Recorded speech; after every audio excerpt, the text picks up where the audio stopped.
You can also multiply or divide a vector with a scalar. You can call it scalar multiplication and scalar division.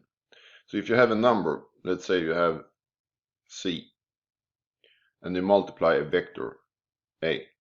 So this is a number and this is a vector.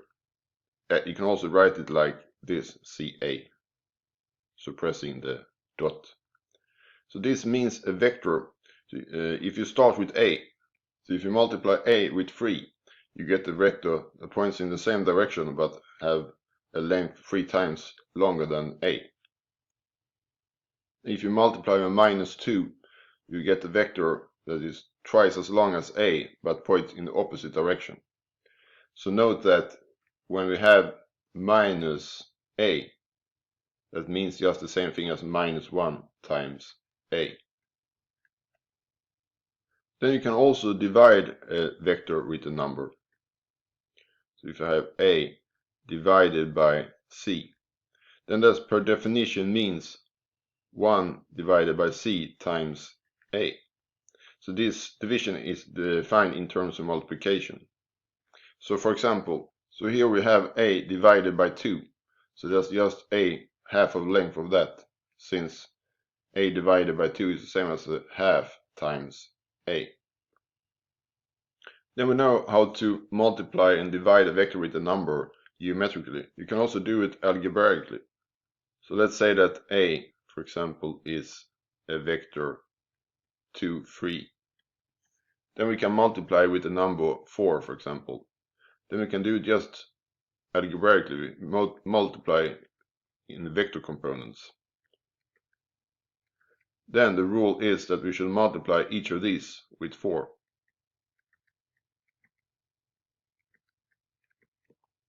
So this vector is 8, 12.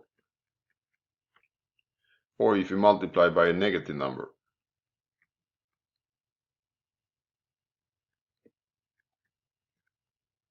Then we have minus 5 times 2 minus 5 times 3, since A is 2, 3. This is just minus 10 minus 15. We can also divide a vector. So if you have A divided by 2, for example, then we just need to divide every component with 2. So A is 2, 3. So we divide each of those components with 2. So this is just 1 and 1.5. We can of course also combine several operations. For example, if you have vector 4, 6 divided by 2, then we could add 3 times the vector minus 1, 5, for example. Then we just do in the normal fashion. Here we divide each of these with 2. So you get 2, 3. And here we get, multiply in, we get minus 3, 15.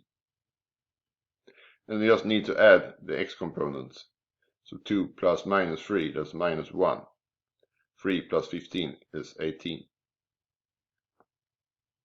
Then we have a lot of calculation or rules for vectors that we could write up now. For example, associativity of vectors. If you have u plus v, if we add these first, then add a third vector, then we could instead add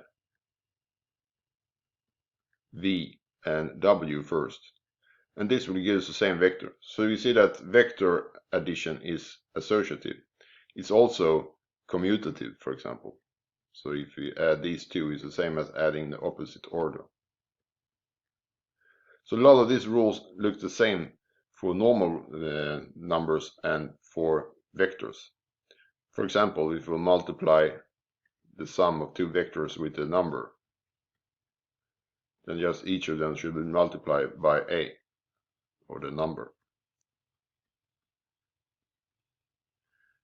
We won't write down all of them here now, but let's take some that a little bit seems different from those with normal numbers. For example, if you have like this, so you have multiply a vector with number and then multiply it again with a number. then we can just instead multiply the numbers first, and then multiply with the vector. Or for example, if you have v, a vector, and add minus v, then no matter what v is, we will always get the 0 vector. And if you multiply a vector with 1, then of course you just get back the vector. And let's say I want to find out the length of this vector.